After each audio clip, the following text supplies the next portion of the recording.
राहुल गांधी जाति गणना को लेकर लगातार सवाल उठा रहे हैं। संसद से लेकर बाहर तक वह दलित पिछड़ी जाति की भागीदारी को खोज रहे हैं। उत्तर प्रदेश के प्रयागराज में शनिवार को संविधान सम्मान सम्मेलन को संबोधित करते हुए सवाल उठाया कि दलित, आदिवासी या ओबीसी समुदाय की कोई भी महिला मिस इंडिया ब्यूटी कॉम्पिटिशन में शामिल नहीं हुई। उनके इस बयान पर भाजपा हमलावर है। बीजेपी सांसद मनोज तिवारी ने राहुल गांधी को लेकर बड़ा बयान दिया। देश में जातीय गणना कराए जाने को लेकर राजनीति गरमाई हुई है। लोकसभा के नेता प्रतिपक्ष राहुल गांधी लगातार इस मुद्दे को उठा रहे हैं। भाजपा नेता उन पर पलटवार कर रहे हैं।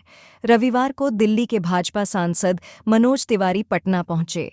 यहां उन्होंने राहुल गांधी के बयान पर जमकर निशाना साधा, उन्हें मेंटल भी बताया। साथ ही यह भी कहा कि राहुल गांधी को मेंटल इलाज की जरूरत है। राहुल गांधी मेंटल हैं, उनकी जांच होनी चाहिए। उनकी जाति पूछने पर उनको गाली लग जाती है और वो दूसरे की जाति पूछते रहते हैं, मतलब कि वो दूसरे को गाली दे रहे हैं। उनके मेंटल हेल्थ चेकअप होना चाहिए। मनोज तिवारी, बीजेपी सांसद। राहुल गांधी जी का इस समय थोड़ा इलाज की जरूरत है। उनका मेंटल हेल्थ चेकअप होना चाहिए। उन लोगों का एक लंबे समय से डिमांड था कि हमारा सेंट्रल पेंशन स्कीम को जो पुरानी थी वही लागू किया जाए। और आप सबको जानते हुए बड़ी खुशी की बात है कि 2 दिन पहले सेंट्रल पेंशन स्कीम को नरेंद्र मोदी जी की सरकार, उन्होंने इसको मंजूरी दे दी है।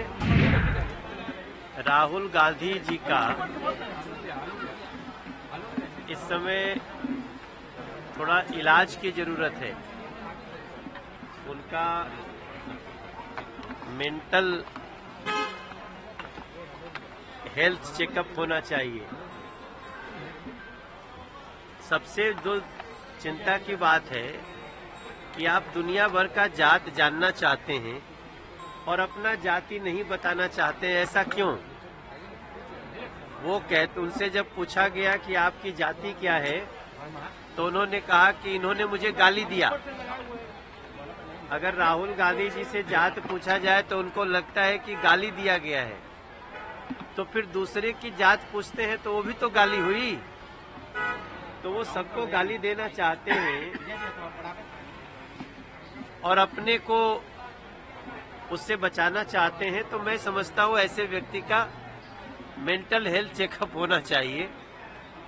ये देश अपनी प्रतिभाओं से जिसको जो आगे बढ़ना होता है बढ़ता है, और इस देश के हर बच्चे में प्रतिभा है।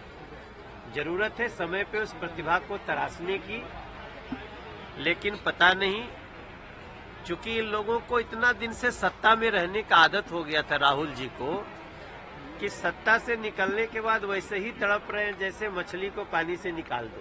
पेंशन पॉलिसी सर पास कर दी गई है। इस देश के जितने सरकारी केंद्रीय कर्मचारी हैं, सरकारी कर्मचारी हैं, उन लोगों का एक लंबे समय से डिमांड था कि हमारा सेंट्रल पेंशन स्कीम को जो पुरानी थी वही लागू किया जाए।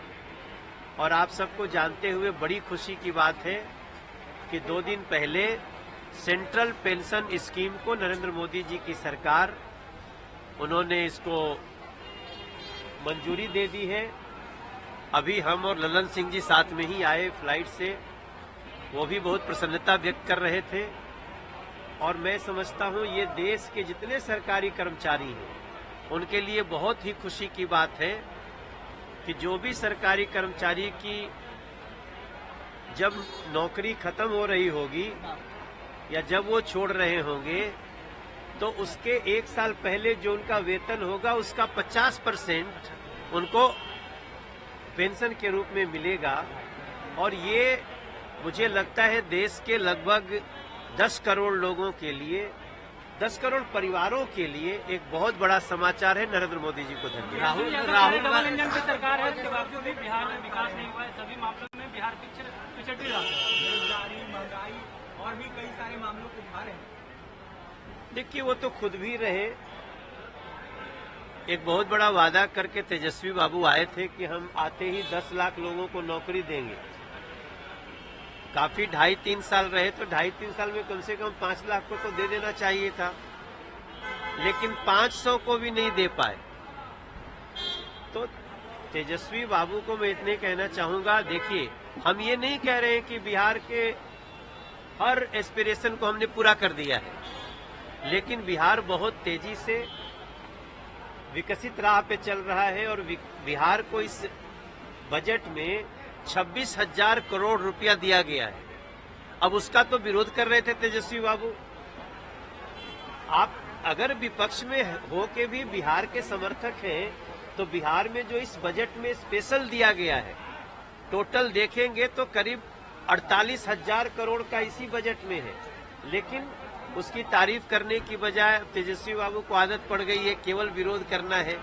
मुझे लगता है जो बिहार को प्यार करता है वो